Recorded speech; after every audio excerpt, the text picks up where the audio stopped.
Kami. Oh, sopo sih pelatih? Ingat begini ingat begini. Ribut aku nak cerita wae lho. Dapo nih. Nanti yo biyen iku ono Angin menerpa pohon pinus, menembus semak-semak belukar di area pemukiman kaki gunung. Dari kejauhan, nampak kaki langit terlihat sangat cerah hari ini. Kabut tipis berjalan perlahan mengusap lembut perbukitan. Pepohonan menyapanya dengan menggoyang-goyangkan daunnya. Suara-suara alam terdengar bersahutan dari balik rerumputan, menambah kesan asri desa yang berada dalam lereng pegunungan itu. Cahaya matahari tak mampu menembus tanah perbukitan sebab tertutup lebatnya pepohonan yang berjajar rapi dari satu ujung ke ujung desa yang lain. Dari balik bukit terlihat sesosok bayangan lelaki tua sambil membawa tongkat kayu sebagai pemandu jalan ke arah puncak bukit. Gundukan tanah yang menyembul dari kejauhan itu adalah tanah makam leluhurnya. Terlihat dari jauh batu-batu nisan itu sendiri kokoh, walaupun terlihat kusam dan tak terawat. Area makam banyak dihiasi dengan rumputan liar dan batu nisan yang mulai pelumut. Satu-satu dipandanginya dengan perasaan gusar. Mat Gusar segera membersihkannya dengan peralatan seadanya. Tangannya sudah mulai keriput, terlihat mencabuti rumput liar yang merambat ke batu nisan. Perlahan, rumput-rumput itu dikumpulkannya dan dibuang ke tepi sudut tanah yang agak lapang. Tak kerasa air mata Mat Gusar meleleh. Air mata itu tumpah pada benjolan pipinya yang terlihat garis-garis berlapis, laksana petak sawah yang pecah-pecah karena kemarau yang berkepanjangan. Kemudian tak lama ia menaburkan kembang tujuh rupa di atas tanah pemakaman itu. Aroma wangi menambah kekusukan dalam berdoa. Sebelum ia melanjutkan doa-doa, dibakarnya dupa yang disiapkan dari balik saku baduina. Bau kemenyan tak lama menyebar ke seluruh area pemakaman. Nuansa magis terasa sangat kuat di sekeliling area makam. Lalu ia merapalkan doa-doa kepada arwah leluhur. Mulutnya Komat Kamit membaca mantra. Doa yang ia panjatkan adalah wujud pengabdiannya selama ini. Banyak sudah petua-petua adat yang ia dengar dari mereka. Ajaran tentang kekerabatan, adab sopan santun, penghamaan diri kepada Sang Maha Kuasa, menjaga keseimbangan alam, bahkan adab menjamu tamu bila mana datang ke desa mereka. Semua diajarkan secara turun-temurun. Selain itu, penduduk kampung lereng pegunungan itu juga dikenal sebagai kampung yang bersahaja dari hasil hutan dan kembali ke hutan lagi. Tak heran banyak jenis tumbuhan di sana. Mereka hidup tengah bercocok tanam di lereng bukit. Terasa nikmat hidup di tengah-tengah alam yang memberikan kehidupan baginya. Oleh sebab itu, mendengar kabar akan digusurnya kampung tersebut menjadi bom waktu bagi Mat Gusar. Perlahan ia menarik nafasnya panjang-panjang, kemudian melepaskan tarikan nafasnya dengan dada yang penuh sesak. Mata Mat Gusar memerah. Tongkat kayu yang dipegang itu diacungkan ke langit. Ia berteriak keras menolak relokasi lahan yang sudah ditempatinya bertahun-tahun, hingga beranak pinak.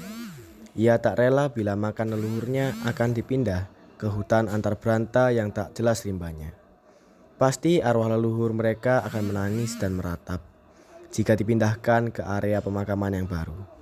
Belum lagi anak dan istrinya juga ikut dikubur di area tersebut. Pastilah menambah duka yang mendalam bagi Mat Gusar.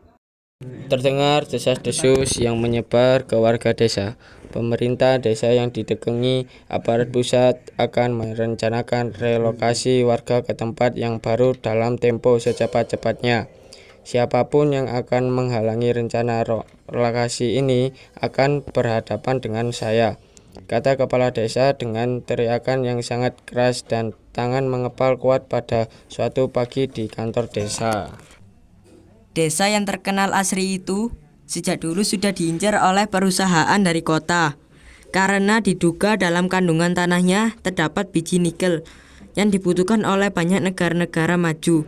Untuk melancarkan aksinya, kepala desa memprovokasi warganya agar menyerahkan aset tanahnya untuk perusahaan tersebut, dan sebagai penggantinya mereka akan menerima ganti rugi yang setimpal.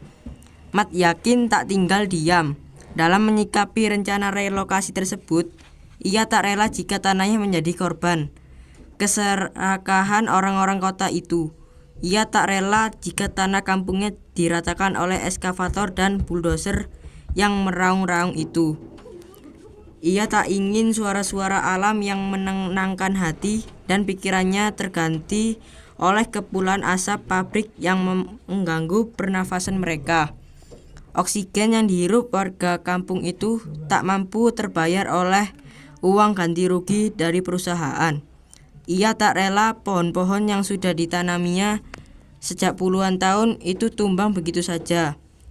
Ia bersama warga yang lain mengatur siasat warga tanah leluhurnya tak lepas begitu saja. Ia merasa kali ini tidak merdeka lagi. Ia akan terusir dari negerinya sendiri. Terjajah oleh kepentingan kapitalis yang ingin meraup untuk sebanyak-banyaknya. Tak heran berapa wilayah desa akan dikuasainya. Mat yakin dalam keyakinannya yang tak terbendung lagi. Dapat dipastikan ia akan berada dalam barisan terdepan, menentang rencana kepala desa dengan aparaturnya itu. Ia menganggap relokasi itu hanya akal-akalan mereka agar jabatannya cepat naik daun. Intimidasi demi intimidasi terus dilancarkan oleh orang-orang yang suruhan aparatur desa. Pernah suatu hari, rumah Mat Yakin ditatangi oleh orang yang bertubuh kekar agar segera menyerahkan tanahnya ke perusahaan.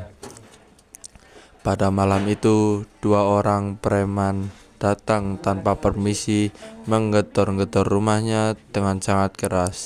Saat penghuni rumah itu sedang terlelap tidur, istri Mat Yakin tergeragap dan keluar untuk membukakan pintu rumahnya. Tak lama, 2 orang preman itu menanyakan keberadaan Mat Yakin. "Suami saya tidak berada di rumah, Pak," ucap istri Mat Yakin dengan badan gemetaran. "Sampaikan kepada suamimu jika sudah datang. Sekali lagi, kalau kami mendengar suamimu memprovokasi warga untuk tidak menyerahkan tanahnya ke kami, jangan harap ia bisa kembali ke rumah dengan selamat. Camkan itu." Dengan mata melotot ke arah istri Mat Yakin. Setelah mengucapkan kata-kata kasar tersebut, kedua preman suruhan aparatur desa itu keluar dari ruang tamu sambil memukul daun pintu rumah dengan pukulan yang keras. Prak, prak. Tak lama kemudian, mereka menggeber kendaraannya dengan tarikan kuat-kuat. Kemudian membunyikan klakson kencang sekali. Sambil mengacungkan jarinya ke arah wajah istri Mat Yakin saat menutup pintu rumahnya. Wes kira-kira ngono wis lanjut sesuk.